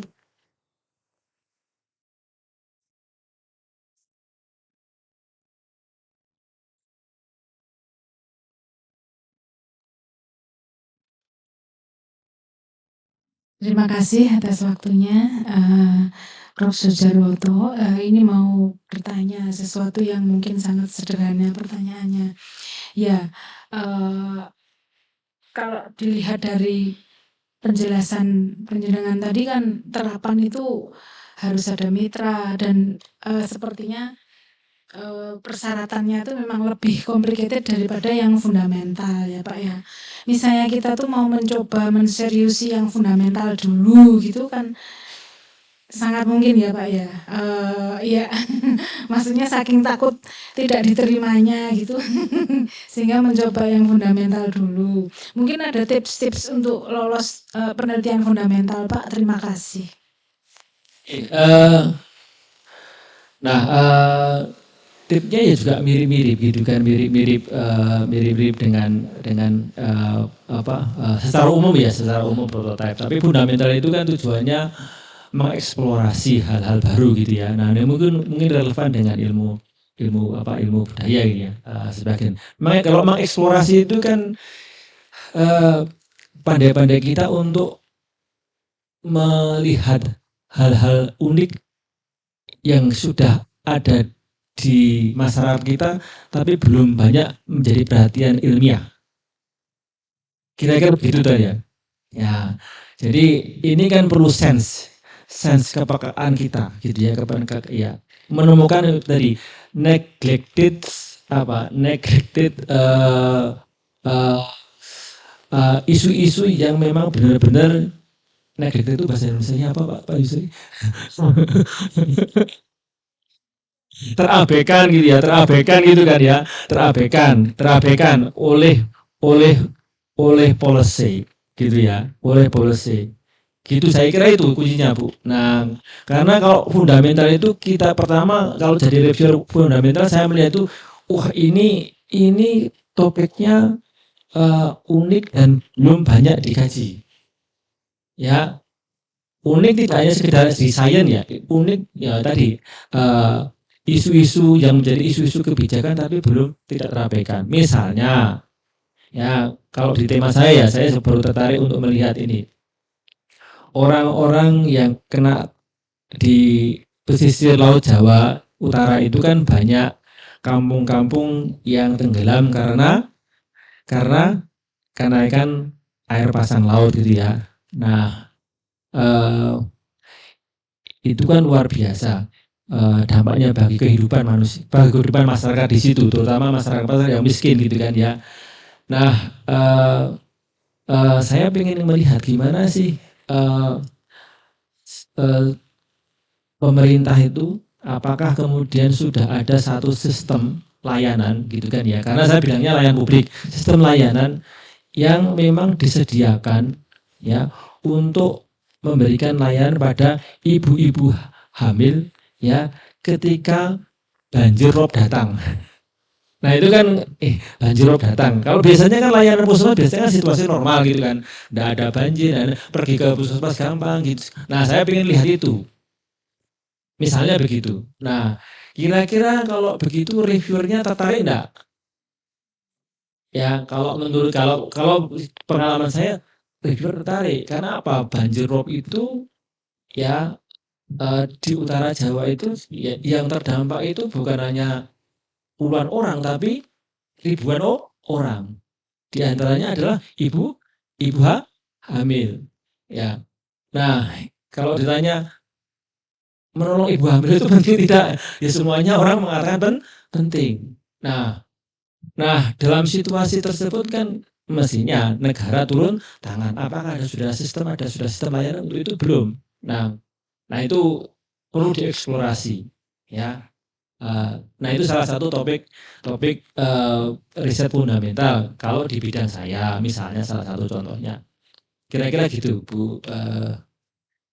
Monggo. Terima kasih penjelasannya Bapak. Nah, itu tadi kan kaitannya dengan bidang Bapak ya. Kalau misalnya bidang kita, di sini kita ada 5 bahasa asing, kemudian ada antropologi, ada seni. Nah, itu berarti kan kita harus memilih yang sesuai dengan kepakaran kita ya, sebagai ketua pengusul ngaten ya. Yang ada kaitannya dengan kepakaran dan unik ngaten ya berarti ya. Oh, baik, harus memikirkan itu. Iya, Iya. kan Ibu yang paham bidang Ibu, enggak saya. Kalau saya bidang, ya kalau saya paham bidang yang saya teliti gitu kan ya. Kalau itu seharusnya kita ngomong seharusnya bukan ini ya. Kita harus latih sense kita untuk melihat itu gitu ya. Misalnya kalau bayangan saya misalnya di budaya. Saya melihat budaya itu kan sebenarnya banyak kan ya, budaya kaitannya dengan apa? Dengan kesenian misalnya, Bapak Ibu semuanya kan kaitannya dengan misalnya bagaimana sih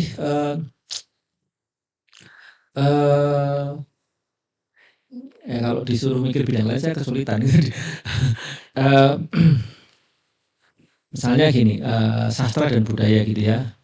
Nah, di tempat-tempat yang air surut, air pasangnya banjir rob datang itu kan, kalau kita bicara seni kan di situ ada banyak peninggalan-peninggalan seni yang harus diselamatkan gitu kan ya.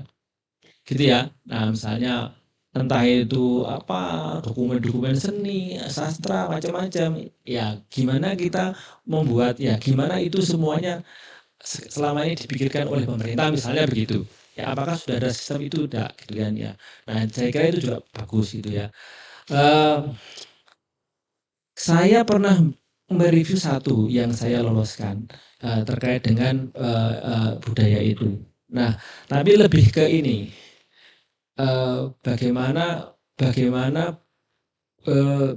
mengajarkan kultur. Kalau matematika itu kan ada ini kan ya, ada kultur tersendiri kan ya. Bagaimana mengajarkan kultur berhitung yang baik gitu kan ya untuk anak-anak di usia SD. Nah, itu kaitannya juga kalau ini kan kaitannya lebih ke mana? Ini ya, depan sini ya. Universitas Negeri Malang gitu kan ya, ke pendidikan gitu ya. Nah, ya kira-kira seperti itu Bu. Jadi saya nggak tahu lebih detail gimana untuk bahasa sastra Jerman, sastra Jepang, sastra Indonesia. Nah itu bidangnya Bapak Ibu semuanya saya kurang paham.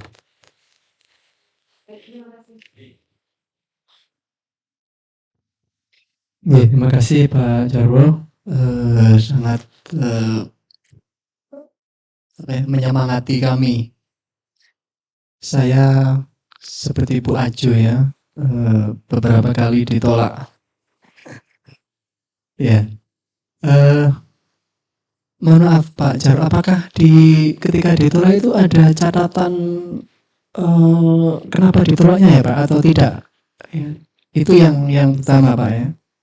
Yang kedua, kalau saya mengikuti Pak Jarwo tadi sepertinya metode itu sangat penting ya Pak ya, metode. Artinya kalau Pak Jarwo tadi lebih bagaimana itu lebih ada treatment ya, ada kontrol. Itu berarti lebih ke eksperimen ya atau artinya berarti metode ini jangan yang biasa-biasa saja begitu ya Pak ya. Itu yang tadi saya sebutkan.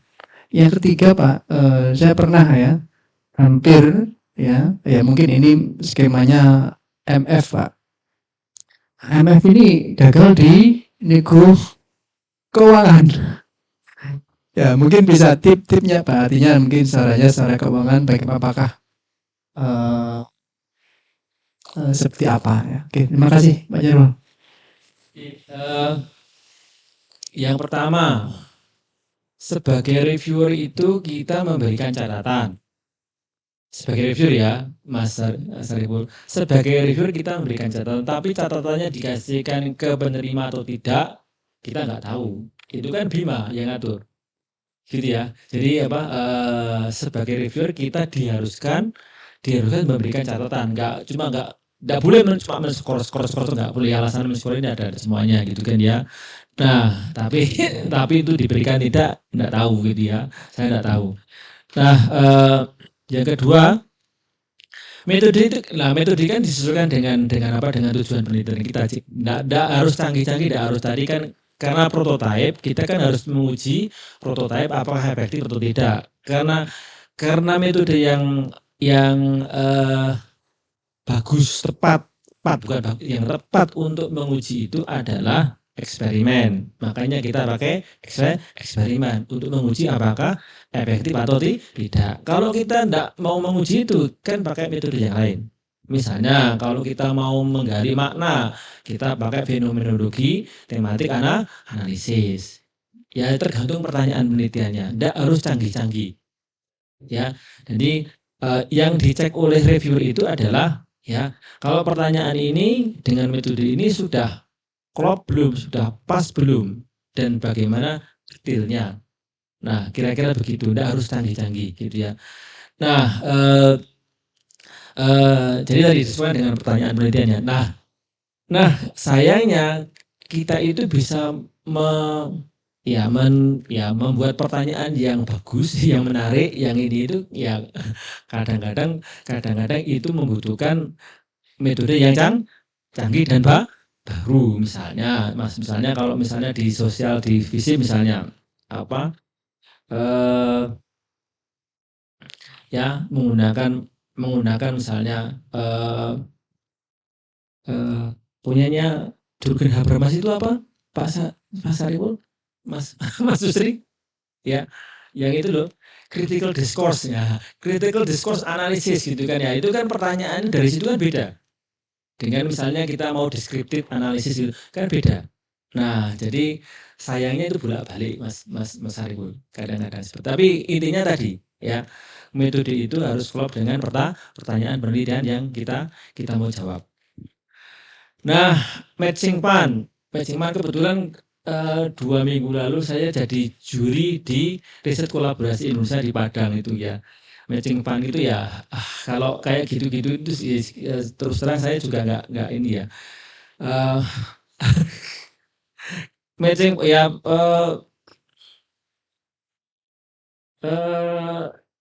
gimana ya? Kalau sudah nego-nego itu saya juga ini Pak Sariful ya susah menjelaskan gitu. Susah menjelaskan ya. Kalau matching fund itu setahu saya kan setahu saya ya kayak segala macam itu kan berarti gimana Mas? Kalau yang setahu saya sini mengeluarkan uang, sana mengeluarkan uang, sana mengeluarkan uang gitu kan ya. Nah, untuk apa kan ini gitu ya. Nah, kalau sudah fundingnya nggak cocok kayak gitu kan ya ini. Kalau kira-kira nutut ya saya setuju saja nutut. Kalau nggak nutut ya nggak apa-apa, daripada kita susah di belakang.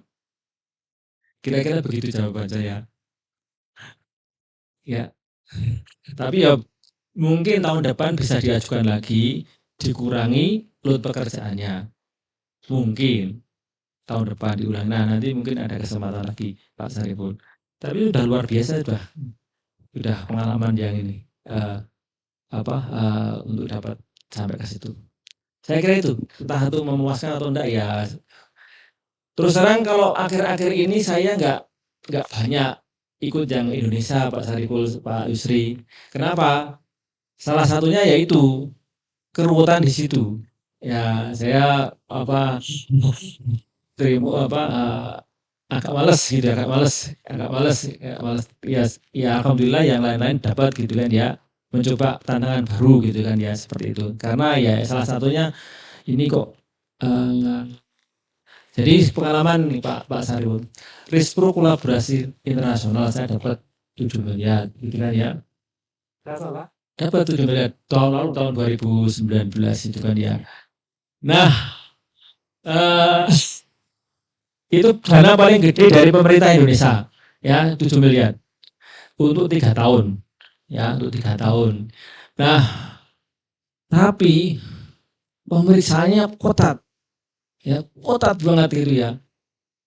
Jadi saya seolah-olah peneliti termasuk bagian keuangan, termasuk bagian administrasi. Jadi harus tahu detail dari nol ke nol. Karena pada akhirnya yang diminta pertanggungjawaban itu ketua peneliti. Jadi pengalaman saya pernah kena sampel BPK. Pernah ke sampel BPK. Kan ke BPK kan ketat gitu kan ya. ini Pak Jarwo ini untuk kwitansi ini gimana, ini sejarah gimana. Waduh, ini kan sudah 1 tahun, dia kadang-kadang ya lupa, ya mau nggak mau kan saya harus mempelajari gitu kan Pak. Nah, salah satunya di situ Pak Jarwo, kalau di Indonesia memang begitu. Nah, kalau di negara lain, ya penelitian itu tidak harus berhasil.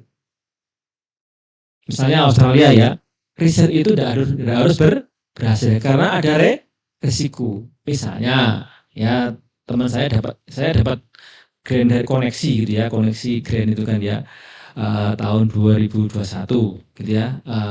Nah teman saya dari hukum juga dapat koneksi ya. Nah mereka kelihatannya nggak berhasil gitu ya. Karena apa? Karena di tempat lokasi penelitiannya ada bencana, gitu kan? Nah itu kan kalau nggak berhasil, kan jadi penelitian itu nggak harus berhasil. Kalau di kita harus berhasil. Nah, itu sistem gitu ya. Nah, makanya apa ya? Ya, saya nggak bisa menjelaskan dengan kata-kata yang lebih panjang lebar itu susah. Solusinya cuma satu, ya cari yang lain. Kalau ini nggak cocok, ya cari yang lain. Sederhana itu, Mas Ariful. Itu Bapak Ibu semuanya. Nggih, tambahan pertanyaan nggih Pak nggih. Untuk menarik atau untuk menambah daya tarik reviewer gitu ya, untuk dari di judul itu apakah SDG-nya harus dimunculkan? SDG ataupun astacitanya harus dimunculkan ngaten nggih. Jadi judul trik ya Bu ya, itu trik ya, bisa jadi, bisa juga enggak. Yang kalau reviewer itu yang penting itu konsistensi gitu kan ya. Nah di judul disebutkan tapi di latar belakang enggak, kan ya repot gitu kan ya. Nah di judul tidak tapi di latar belakang sudah ada, sudah cukup. Jadi dan jangan terlalu banyak mengulang-ulang hal sama itu kan. Tadi kan kita cuma dibatasi 300 kata, 500 kata, 1500 kata. Tapi kalau bahasanya diulang-ulang, ya nggak memperdalam, itu kan reviewer juga pegel. Ini wong ini ngopo sih untuk bulan-bulan ini nggak jelas sih. Jadi gitu kira-kira Bu. Jadi kira-kira apa disebutkan 1-2 kali saja, ya. Intinya kan reviewer, oh ini ada kaitannya dengan astacita, RPJMP, SDGs sudah selesai. Dan itu saya kira lebih baik disebutkan di latar belakang. Karena SDGs itu kan gede ya. Gede luas banget gitu ya. Nah, di latar belakang SDGs nomor sekian tentang ini. Kira-kira begitu. Nah, itu cuma ini. Tapi itu juga sekali lagi trik dan tip itu boleh dipakai, boleh tidak. Jadi monggo Bapak Ibu yang lain silakan.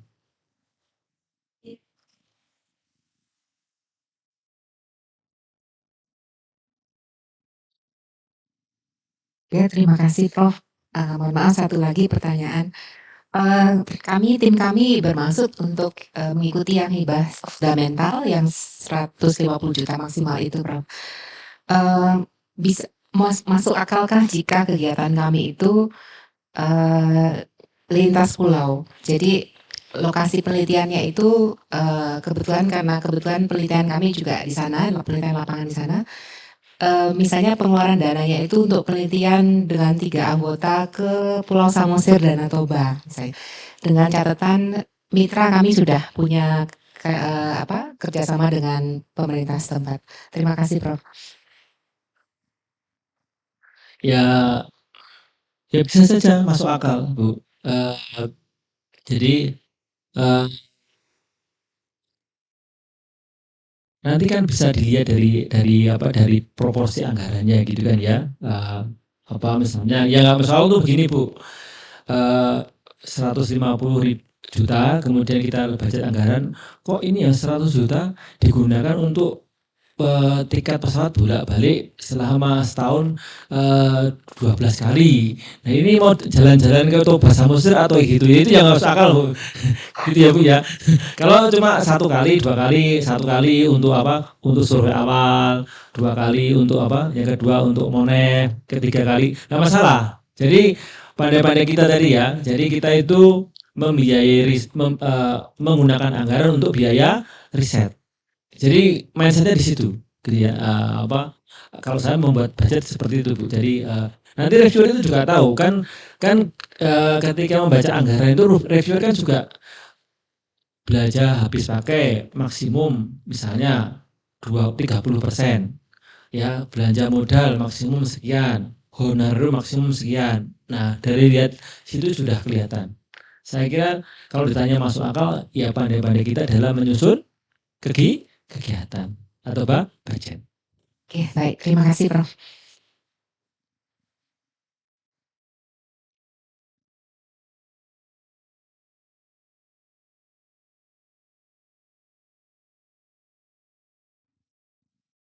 Baik, masih ada? Sepertinya sudah. Tinggal dipraktekkan ya Bapak Ibu semuanya. Nanti saya kirimkan ke WA Mas Susri semuanya materinya. Ya kalau bisa dicontoh monggo, kalau enggak ya diabaikan. Pokoknya santai saja. Nggak usah kalau bahasanya orang mana nggak usah dipikir teman-teman gitu kan ya. Wong hidup satu sekali, hidup cuma satu kali. Ya menjadi pendiri itu kan bukan kewajiban tapi pilihan saja gitu kan ya. Kalau kita suka meneliti ya jalani, kalau enggak ya enggak. Jadi kalau sama juga kalau misalnya saya nulis jurnal di Scopus bereputasi itu kan menurut saya enggak mudah, terutama yang beginner itu ya, awal-awal menulis jurnal di high impact journal misalnya itu enggak mudah. Ya enggak mudah karena walaupun itu cuma 9 atau 10 halaman gitu kan ya. Tapi isinya mungkin itu penelitian selama 4 tahun, 5 tahun gitu kan ya. Nah, jadi kan enggak mudah gitu ya, enggak mudah. Apalagi kalau ketemu reviewer yang agak gimana gitu ya. Nah, itu kan memang harus menyiapkan mental dan macam-macam gitu ya. Dan tidak semuanya punya passion ke situ. Nah, jadi kalau saya biasanya ya enggak semuanya kan harus jadi penulis jurnal. Kalau semuanya jadi penulis jurnal, siapa yang ngajar? Gitu Pak. Nah siapa yang jadi guru gitu kan ya. Nah nggak semuanya kan harus jadi peneliti yang bagus ya. Siapa yang misalnya memberikan training bahasa Inggris ya, bahasa Jepang macam-macam gitu ya. Jadi tadi nggak usah dipikir teman-teman. Jadi dijalani saja Bapak Ibu semuanya. Nanti kan kalau memang rezekinya pasti dapat gitu ya. Ya Mas Sariful.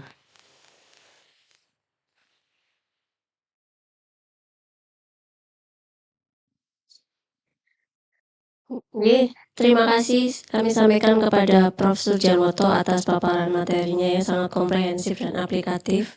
Semoga ilmunya menular ke Bapak Ibu dan tidak hanya ilmunya tapi rezekinya untuk lolos di BIMA. Amin. Sekedar informasi untuk selanjutnya adalah ISOMA.